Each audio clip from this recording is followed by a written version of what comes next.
स्वागत है, अभिनंदन है। यदि आपने हमारे चैनल को सब्सक्राइब नहीं किया तो कीजिए और पाइए नवीनतम विषय। श्रोताओं, विद्यार्थियों, आज का हमारा विषय है हिंदी एवं ध्वनि व्यवस्था। भाषा के मुख्य रूप से दो रूप हैं, एक मौखिक, दूसरा लिखित। मौखिक या उच्चरित रूप का इतिहास उतना ही प्राचीन है जितना मानव का। मौखिक भाषा की आधारभूत इकाई है ध्वनि।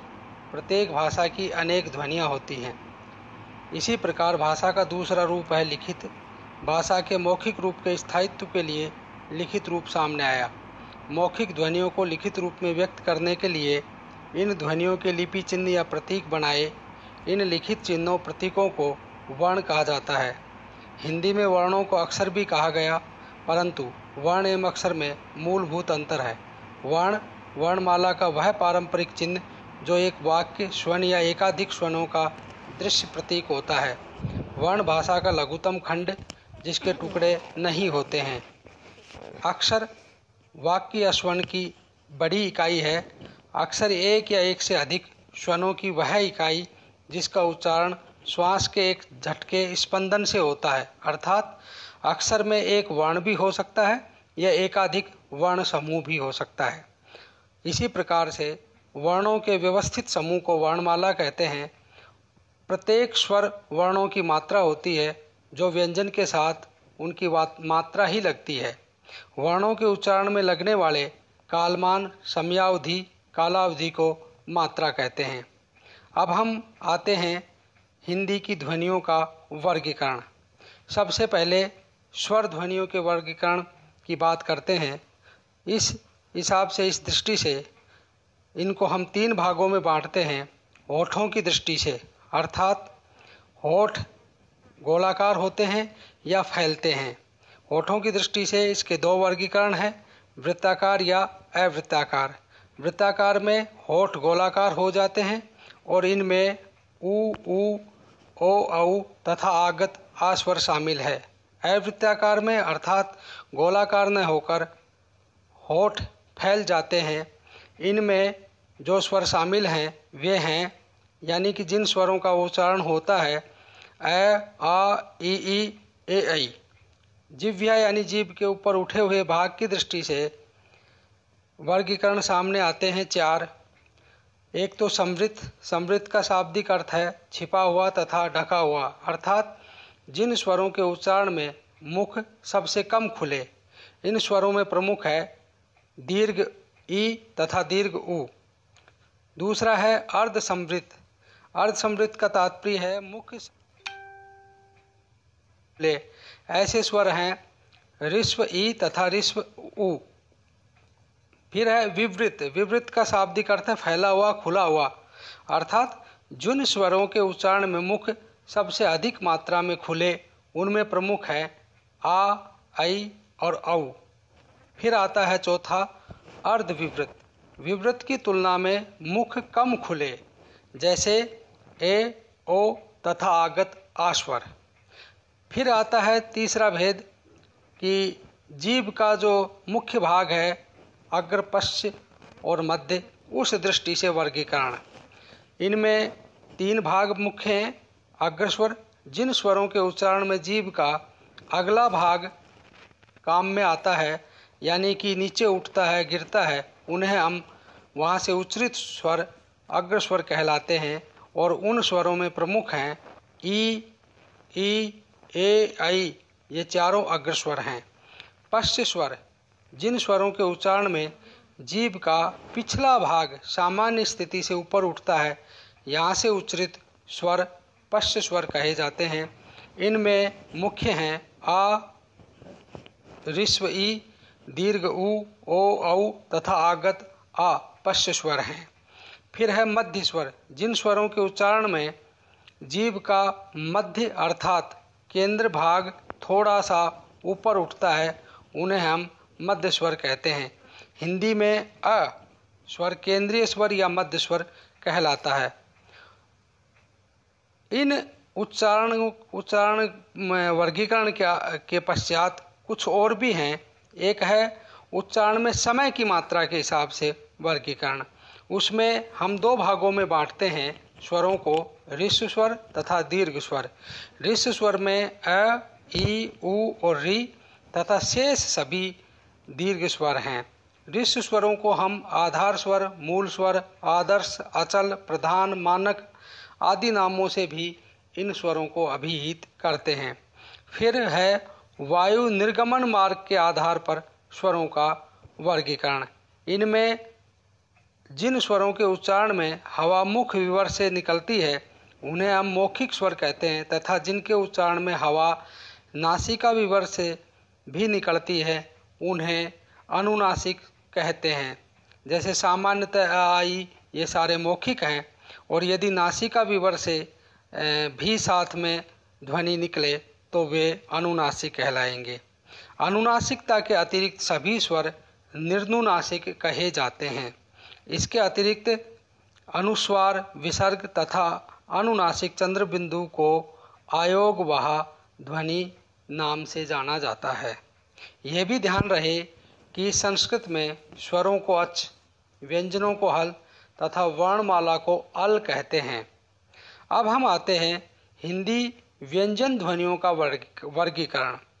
व्यंजनों के उच्चारण में मुख विवर में आंशिक या पूर्ण अवरोध होता है, इसलिए व्यंजन वे ध्वनियाँ होती हैं जिनके उच्चारण में वायु सबाद अवरोध सहित बाहर निकलती है।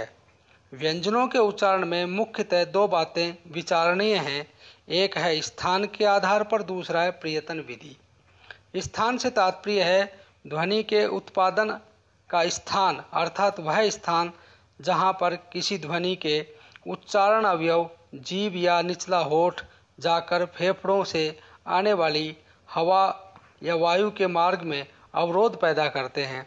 इस दृष्टि से ऊपरी होठ, ऊपरी दांत, वर्ष, कठोर तालु, मूर्धा, कोमल तालु, अलिजिव्या आदि प्रमुख हमारे उच्चारण स्थान हैं। उच्चारण अवयवों के द्वारा व्यंजन ध्वनियाँ किस प्रकार से उत्पन्न होती हैं, इनका विवेचन प्रयत्न विधि में किया जाता है।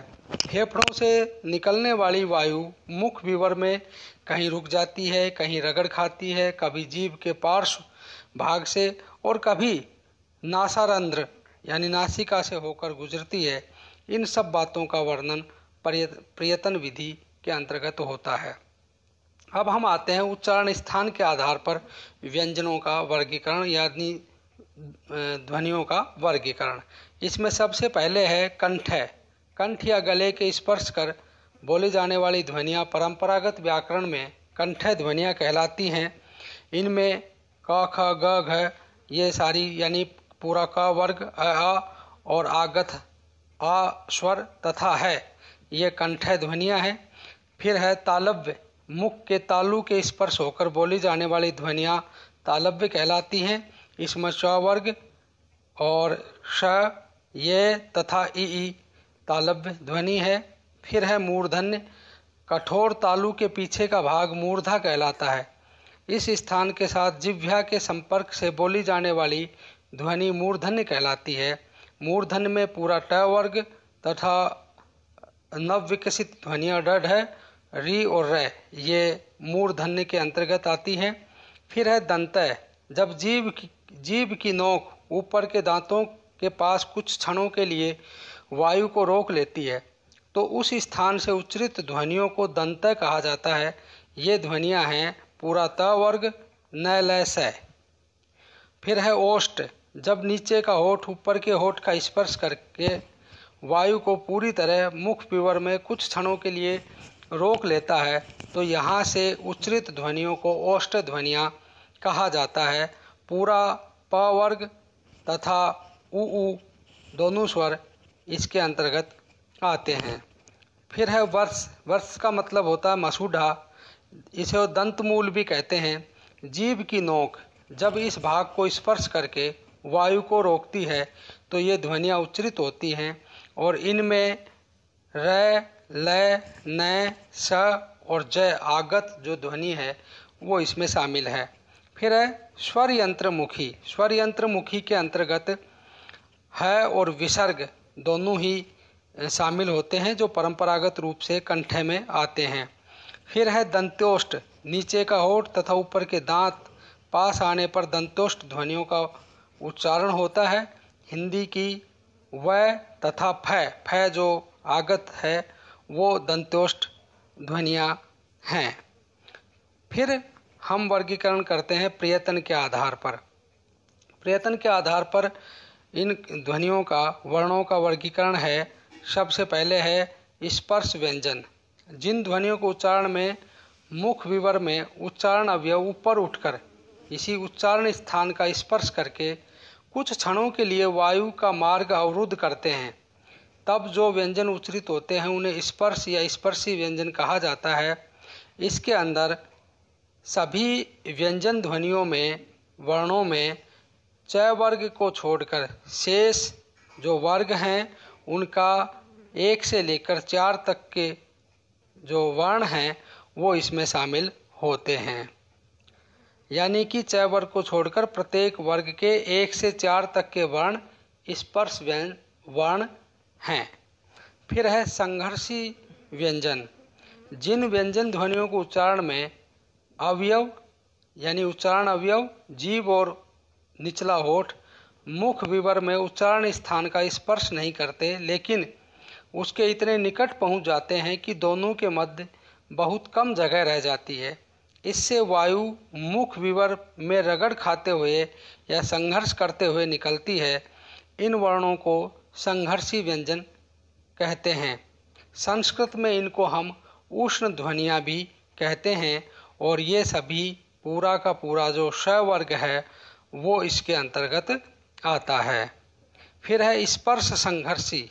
जब ध्वनि के उच्चारण में वायु मुख विवर में रुकने के बाद घर्षण करती हुई बाहर आए तो ऐसी ध्वनियाँ स्पर्श संघर्षी कहलाती हैं और इनके अंतर्गत हिंदी का जो च वर्ग है वो स्पर्श संघर्षी वर्ग कहलाता है। फिर है अंतस्थ ध्वनियाँ। अंतस्थ का शाब्दिक अर्थ है भीतर या बीच में स्थित। स्पर्श और ऊष्म वर्णों के बीच पड़ने वाले एरल व 4 वर्ण हैं। इनके उच्चारण में श्वास का अवरोध व्यंजनों की तुलना कम मात्रा में होता है। इनका उच्चारण स्वर एवं व्यंजनों की तरह होता है। इनमें इन चारों वर्णों में य और व को अर्धस्वर, संघर्षहीन, सप्रभा आदि नाम भी दिए गए हैं। अर्धस्वर इसलिए कहा जाता है कि ये स्वरों की भांति मुखर हैं और न स्वराघात वहन करते हैं, अतः हिंदी में ये व्यंजनों के अधिक निकट हैं। इनमें र को लुंठित या प्रकंपित नाम दिया है।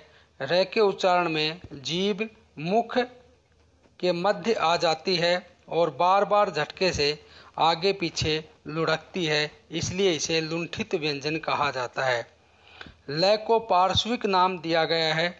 ल के उच्चारण में जीभ का अग्रभाग मुख के बीच आने से अपने एक या दोनों तरफ पार्श्व जगह बना लेती है, अर्थात जीभ की नोक दंतमूल मसूड़ा के स्पर्श करती है और दोनों तरफ से वायु बाहर निकलती है। अगला वर्गीकरण है उच्छिप्त। जिन ध्वनियों के उच्चारण में जीभ का अग्रभाग मुड़कर कठोर तालु की ओर जाता है और झटके के साथ नीचे आता है, यानी जिह्वा आती है, उसे हम वहाँ से उच्चरित ध्वनियों को उच्छिप्त ध्वनि या उच्छिप्त वर्ण कहते हैं। इनको हम ताड़नजात, द्विगुण व्यंजन, नव विकसित वर्ण भी कहते हैं और इनमें ड़ ढ दोनों ही वर्ण इस श्रेणी में आते हैं। फिर है नासिक। सभी पंचमाक्षर वर्ण नासिक की श्रेणी में आते हैं, यानी कि जिन वर्णों के उच्चारण में नासिका से वायु निकलती हैं उनको हम नासिक वर्ण कहते हैं। फिर है ऊष्म। ऊष्म का हमने पहले भी बताया कि हिंदी में श वर्ग है, ये सभी पूरा वर्ग ऊष्म ध्वनि सभी वर्ण ऊष्म वर्ण कहलाते हैं। फिर आता है स्वर तंत्री, यानी घोषत्व नादत्व के आधार पर व्यंजनों का वर्गीकरण। इसमें हम दो भागों में बांटते हैं, एक तो घोष और दूसरा अघोष। घोष को हम सघोष भी कहते हैं। सभी स्वर तथा प्रत्येक वर्ग का तीसरा, चौथा, पांचवा व्यंजन यरलव्य है, ये सभी घोष या सघोष हैं और शेष सभी वर्ण अघोष हैं। श्वास या प्राणत्व के आधार पर वर्णों का वर्गीकरण। प्राण का अर्थ है वायु या हवा, यानी कि वर्णों के उच्चारण में हवा, वायु कितनी मात्रा में बाहर निकलती है, उस आधार पर दो वर्गीकरण हैं, एक तो अल्प प्राण, दूसरा महाप्राण, यानी कि जिनमें वायु कम निकले अल्प प्राण, जिनमें वायु ज़्यादा बाहर आए, निक्षेप हो, उसको हम महाप्राण कहते हैं। प्रत्येक वर्ग का तीसरा और पांचवा व्यंजन यरलव्य है और सभी स्वर अल्प प्राण हैं। शेष वर्ण महाप्राण हैं। इसके अलावा हिंदी व्यंजन वर्णों की कुछ सामान्य और भी विशेषताएं हैं जिन्हें देख लेना यहाँ पर जरूरी है। मूल व्यंजन क से ग तक जो हैं वो हिंदी के मूल हैं। फिर हैं आगत व्यंजन क, ख, ग, ज, फ। ये अरबी फारसी भाषा से हिंदी में आए हैं, जिनको हम नुक्ता नीचे बिंदी लगाकर अलग से लिखते हैं, ये आगत व्यंजन हैं। फिर है नव विकसित व्यंजन। नव विकसित व्यंजन में जिनका उच्चारण मूर्धा से ही होता है, जिनको हम उच्छिप्त भी कहते हैं, जिनको हम द्विगुणी या फिर ताड़नजात वर्ण नाम भी देते हैं, ढ़ है, ये हमारे पूर्व में डेढ़ है से अलग हैं। अब हम डेढ़ है लिखने के नियम देखते हैं। शेष जो आएंगे स्थितियाँ वो डेढ़ है की आ जाएंगी। डेढ़ है लिखने के नियम: शब्द के आरंभ में, यानी कि शब्द की शुरुआत में अगर कोई आता है तो वहाँ पर डेढ़ है ही लिखा जाएगा, जैसे डाली है, डरना है, ढोल है, ढक्कन है। उपसर्ग के बाद अडिग है, निडर है, सुडोल है, निढाल है, बेढंग है, वहाँ पर भी डेढ़ है ही आएगा। संयुक्त अक्षरों में जैसे हड्डी है, कबड्डी है, लड्डू है, चड्ढा है, बुड्ढा है आदि। अनुस्वार के बाद जैसे खंड है, दंड है, घमंड है, यहाँ पर भी डेढ़ है ही आएगा। आगत शब्दों में जैसे आगत किसी अन्य भाषा के शब्द हैं, उनमें भी जैसे डालडा है, रेडियो है, पाउडर है, इडली है, रोड है आदि। इन पांच अवस्थाओं के अलावा शब्द के मध्य एवं अंत में नव विकसित ध्वनियाँ हैं, ढ़, इनमें इन ध्वनियों का प्रयोग होता है। फिर है संयुक्त व्यंजन। संयुक्त व्यंजन का अर्थ है जहाँ दो या दो से अधिक व्यंजनों का सहयोग हो। कुछ तो हमें परंपरागत रूप में हमारी वर्णमाला में उनको शामिल कर लिया गया है, वो संयुक्त व्यंजन है, जैसे क्षत्र, गे, तय, श्रेय आदि। और कुछ ऐसे हैं जिनमें एक से अधिक व्यंजन आकर संयुक्त हो जाते हैं तथा इन व्यंजनों के मध्य कोई स्वर नहीं रहता है, जैसे सप्ताह है, स्वप्न है, स्त्री है, विख्यात है, विद्वान है, लक्ष्य है आदि। फिर है व्यंजन द्वित्व। संयुक्त व्यंजनों में तो अलग अलग व्यंजन संयुक्त होकर एक इकाई बनाते हैं, परंतु जब समान व्यंजन संयुक्त होते हैं तब वह व्यंजन द्वित्व कहे जाते हैं। जैसे पक्का है, कच्चा है, अड्डा है, मिट्टी है, पट्टा है, बच्चा है, अस्सी है। अब इनमें जैसे क है, च, ड, ट आदि का प्रयोग हुआ है, तो ये व्यंजन द्वित्व है।